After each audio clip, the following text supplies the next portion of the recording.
नाज़रीन, जंग बंदी के बाद आलमी मार्केट में तेल की जो कीमतें हैं वो कम होते ही हुकूमत ने पेट्रोल की कीमत में 74 रुपए और डीजल की कीमत में 67 रुपए की बड़ी कमी का ऐलान किया है, जिसके बाद मुल्क में 1 लीटर पेट्रोल 299 रुपए जबकि डीजल 311 रुपए लीटर हो गया है। लेकिन हुकूमत की जिम्मेदारी यहाँ ख़त्म नहीं हुई है। पेट्रोल की कीमत की वजह से जिन अशिया की कीमतें ऊपर गई थी उनको भी फौरी तौर पर नीचे लाया जाए, सख्त मॉनिटरिंग की जाए ताकि आवाम को मुकम्मल तौर पर रिलीफ मिल सके। एक और अहम मामला, खैबर पख्तूनख्वा हुकूमत जिन्होंने आज 48 अरब रुपए खसारे के साथ 2000 अरब से जायद का बजट पेश कर दिया है। तनख्वाहों और पेंशन में 7% इजाफा किया गया है। कम अज़ कम उजरत भी 5000 रुपये बढ़ाकर 45,000 कर दी गई है, जबकि साथ ही इमरान खान से मुलाकात न करवाने की वजह से वफाक को ग्रांट न देने का ऐलान। इस बजट में वफाकी हुकूमत के लिए कोई ग्रांट पेश नहीं किया जाएगा। नेशनल इकोनॉमिक काउंसिल की मीटिंग में जो तमाम सूबों से इजाफी रकम की डिमांड हो रही थी, उसमें हमने साफ बोला था कि ये बड़ा फैसला है और ये इमरान खान साहब की इजाजत के बगैर हम नहीं कर सकते। जब तक हमें इमरान खान साहब से मिलने नहीं दिया जाता तब तक हम कोई ड्राफ्ट साइन नहीं करेंगे इंशाल्लाह। इस पर बात करने के लिए प्रोग्राम में मेरे मोअज़्ज़ज़ मेहमान वज़ीर इत्तलात खैबर पख्तूनख्वा जनाब शफी जान साहब साथ मौजूद होंगे। खैबर पख्तूनख्वा का बजट आज पेश कर दिया गया है। इस पर बात करने के लिए मेरे इंतहाई मोअज़्ज़ज़ मेहमान वज़ीर इत्तलात खैबर पख्तूनख्वा जनाब शफी जान साहब ज्वाइन कर रहे हैं। बहुत शुक्रगुजार हूँ आपके वक्त की। इससे पहले कि मैं बजट पे बात करूँ, आज हुकूमत की जानिब से एक बड़ा इनिशिएटिव, जैसी जंग बंदी हुई है उसके फौरन बाद हम देख रहे हैं पेट्रोल की कीमतों में कमी हुई है, डीजल में कमी हुई है। 74 रुपीज़ पेट्रोल और 67 रुपीज़ डीजल। बतौर ऑपोजिशन मुतमईन है शफी जान साहब आप इससे, या आप समझते हैं कि इससे ज्यादा रिलीफ मिलना चाहिए था? सबसे पहले आपका शुक्रिया। जहां तक पेट्रोल प्राइसेस की बात है तो आज हुकूमत ने जो कमी पेट्रोल प्राइस और डीजल प्राइस में की है इससे ज्यादा होनी चाहिए थी, क्योंकि आलमी मंडी में जो ऑयल की प्राइसेस है वहां पे तकरीबन आ चुकी है जहां पे ईरान और अमेरिका की जंग से पहले थी। और जिस तेजी से इसको बढ़ाया गया उस तेजी से कम तो नहीं किया गया, लेकिन हम ये मुतालबा भी करते हैं और हम ये चाहते भी हैं कि पुराने जो रेट्स थे और उसी पे जो 250 का रेट था उसका लगभग ही रेट होना चाहिए था। अभी भी जो कीमत है वो 300 रुपए के लगभग है। इन्होंने लेवी जो बढ़ाई है उसको कम करना चाहिए और ये जो रिलीफ है ये आम पब्लिक को पास ऑन करना चाहिए। ठीक, अच्छा अब ये बताइए कि आप लोगों ने जो बजट पेश किया है, पिछले साल के बरक्स खसारे का बजट पेश किया है इस बार, तो ये खान साहब की हिदायत पर बजट पेश किया गया है या फिर वाकई सूबा खसारे में चला गया है? अब पहली बात यह है कि हमने तो शुरू में ही अनाउंस किया था कि हम जो बजट पेश करेंगे वो सरप्लस नहीं होगा, वो डेफिसिट का बजट होगा। फिर हमने ये भी कहा था कि बजट के लिए हम मिलना चाहते हैं इमरान खान साहब से, उनका इनपुट लेना चाहते हैं। हमने उसके लिए पिटीशन भी जमा की, लेकिन वो बेंच टूट गया और मुलाकात नहीं हो सकी। फिर हमने इस बारे में भी सोचा और अफरीदी साहब की जाती ख्वाहिश भी यही थी कि 3 महीने का बजट पेश किया जाए जो कि एसेंशियल बजट कहलाता है, जिसमें तनख्वाहें होती हैं और बाकी रोजमर्रा की जो जरूरी चीजें होती हैं वो इसमें इंक्लूड होती है। फिर हमने अपनी कानूनी टीम से मशावरत की। अफरीदी साहब ने मुसलसल 3 दिन अपनी कानूनी टीम से मुलाकातें की, कानूनी माहिरीन से राय ली, लेकिन वो जो कुछ कानूनी पेचीदगियों की वजह से वो पॉसिबल नहीं हुआ। फिर ये फैसला पार्टी के सामने रखा गया और पार्टी ने ये फैसला लिया कि 1 साल का बजट पेश किया जाए। फिर आज 1 साल का बजट पेश कर दिया गया है। अब ये तीनों सूबों से बेहतर बजट है, फेडरल हुकूमत से बेहतर बजट है। सरप्लस बजट बिल्कुल हमने पेश करना नहीं था। डेफिसिट बजट भी हमने पेश किया, 48 अरब के खसारे का बजट है। मैं अपना सवाल दोहरा देती हूँ। मैं आपसे पूछ ये रही हूँ क्योंकि माजी में भी हमने देखा है, लास्ट ईयर भी हमने देखा था, खान साहब की हिदायत थी कि खसारे का बजट पेश किया जाए, लेकिन सरप्लस पेश किया था अली अमीन गड्डापुर साहब ने। तो इस बार वाकईतन खसारे में है सूबा या ये खान साहब की हिदायत की बुनियाद पर खसारे का बजट पेश किया गया है?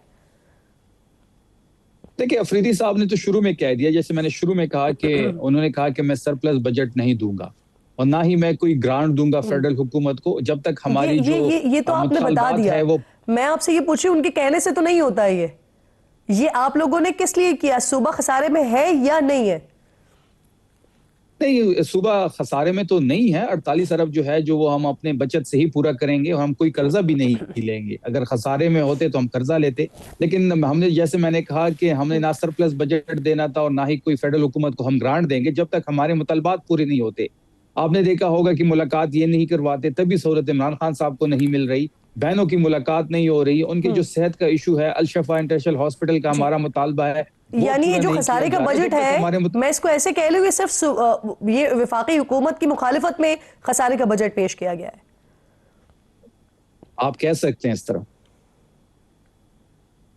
सही। अब जो आप ग्रांट की बात कर रहे हैं कि खान साहब की इजाजत से मशरूत है, तो क्या कौमी इक्तिसादी काउंसिल में यकीन दहानी नहीं करवा दी थी आप लोगों ने ग्रांट के हवाले से? नहीं, हमने कोई यकीन दहानी नहीं करवाई। अगर कोई इसको कोट कर रहा है तो वो गलत बयानी कर रहा है।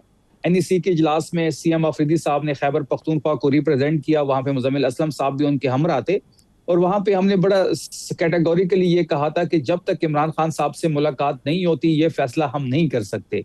सूबे में इमरान खान साहब की हुकूमत है, अफरीदी साहब ने वहां भी ये अपना स्टैंड जो है बरकरार रखा कि इमरान खान साहब से जब हम मुलाकात करेंगे तब इसके बारे में पूछा जाएगा। ये बहुत बड़ा डिसीजन है। 175 अरब का ग्रांट, जो हमारी कटौती ये कहते हैं 175 अरब का शेयर बनता है, ये इमरान खान साहब से मुलाकात होगी तो उनके सामने ये चीज रखी जाएगी। अगर वो इसके हामी भरते हैं तो बिल्कुल ठीक है, अगर वो इसकी नफी करते हैं तो हम किसी सूरत भी ये कटौती नहीं करेंगे, ये ग्रांट हम फेडरल हुकूमत को नहीं देंगे। अच्छा, जब आपने ग्रांट के हवाले से मशरूत कर दिया इसे कि खान साहब से मुलाकात होगी, उसके बाद ही ग्रांट दी जाएगी या उसके बाद ये डिसीजन लिया जाएगा, तो इस पर कोई आपसे अभी तक कोई राबता वगैरह हुआ है? मुलाकात की यकीन दहानी वगैरह करवाई गई है? नहीं, कोई राब्ता नहीं हुआ और ना ही हम किसी बैकडोर राब्ते पे यकीन रखते हैं। बात बड़ी वाज़ेह है, अगर फेडरल हुकूमत ये चाहती है कि हम उनको ग्रांट दें तो ग्रांट के लिए तो हमें खान साहब के पास जाना पड़ेगा, उसके लिए मुलाकात करानी पड़ेगी। CM अफरीदी साहब इमरान खान साहब से मुलाकात करेंगे और इमरान खान साहब के सामने तमाम तरह जो सिचुएशन है वो उनको सामने रखेंगे, क्योंकि ये बहुत बड़ा फैसला है और सूबे में इमरान खान साहब की हुकूमत है, उनकी वोट से ये हुकूमत बनी है, वो हमारे लीडर हैं और उनका जो फैसला होगा वो फाइनल फैसला होगा। आपने देखा होगा पीपल्स पार्टी भी जब इस किस्म के फैसले करती है तो अपने लीडर से कंसल्ट करती है। पाकिस्तान मुस्लिम लीग नून अगर कोई फैसला करते हैं तो वो अपने लीडर से कंसल्ट करते हैं। तो फिर पाकिस्तान तहरीक इंसाफ की बारी में ऐसा क्यों है कि मुलाकात नहीं करवाई जा रही, बजट के लिए मुलाकात नहीं करवाई गई? ग्रांट उसी सूरत में ही पॉसिबल होगा अगर हमारी मुलाकात इमरान खान साहब से होती है और वो इसकी जो है हामी भरते हैं। सही। अच्छा, मुझे ये फरमाइए, एक और भी बड़ी बात जो है ना इस वक्त वो सोशल मीडिया पर वायरल हो रही है। सुहेल आफरीदी साहब ने जब बजट स्पीच दी है उस पर उन्होंने एक टब्बर के हवाले से भी कहा कि टब्बर का कोई प्रोजेक्ट इसमें नहीं है। टब्बर से मुराद यानी वो खानदान की तरफ इशारा कर रहे हैं, वो ये कह रहे हैं कि किसके नाम के प्रोजेक्ट्स नहीं लगाए गए, यानी कि वो पंजाब पर तनकीद कर रहे हैं। तो आप मुझे बता सकते हैं कि आपने टब्बर के नाम पर नहीं, इमरान खान के नाम पर ही कितने प्रोजेक्ट अगर किए हैं, या किसी के अलावा, उनके नाम के अलावा कोई 5 प्रोजेक्ट जो आपने अनाउंस किए हो या रखे हो इस बजट में, वो बता सकते हैं? देखिए, पहली बात यह है कि आपने पंजाब का बजट देखा होगा और जिस तरीके से वहां पे वजीर खजाना एक फैमिली की ब्रांडिंग कर रहा था पंजाब के अवाम के टैक्स के पैसों पे, अफरीदी साहब का इशारा उस टब्बर के खिलाफ था, शरीफ फैमिली के खिलाफ था, मैं साफ कहूंगा। आपने ये भी देखा होगा कि पिछले 12 सालों से यहाँ पे तहरीक इंसाफ की हुकूमत है। आप एक प्रोजेक्ट बता दें जिसपे हमने इस किस्म का कोई भी इनिशिएटिव लिया हो या किसी के नाम से हमने मंसूब किया हो। हमारी जी डे 1 से स्टैंडिंग यही है कि जो भी प्रोजेक्ट्स हैं, जो भी पाकिस्तान के या खैबर पख्तूनख्वा के अवाम के टैक्स के पैसों से जो प्रोजेक्ट बनते हैं उस पर किसी की ब्रांडिंग नहीं होनी चाहिए।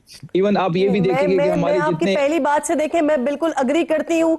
मैं ये समझती हूँ कि अवाम के टैक्स के पैसों से सियासी तशहीर नहीं होनी चाहिए, लेकिन मैं आपके सूबे के हवाले से पूछ रही हूँ ना, अल्लामा इकबाल के नाम पे रख ले, कायदे आजम के नाम पे रख ले, अब सुन लें हमने क्या इस साल हमने क्या प्रोजेक्ट उनके नाम पर रख ले। आपने कौन से 5 प्रोजेक्ट अनाउंस किए हैं? आप सुन लें, इस 26-27 में सब 3 सेक्टर को हमने पहला सेक्टर जो है वो एजुकेशन है और फिर सेहत है और फिर अमन और अमान की वजह से हम इस बार जो अमन और अमान की जो सिचुएशन है पुलिस पे अपनी इन्वेस्टमेंट कर रहे हैं। पिछले साल जो सेहत का बजट था वो 275 अरब था, इस बार हमने 334 अरब कर दिया है।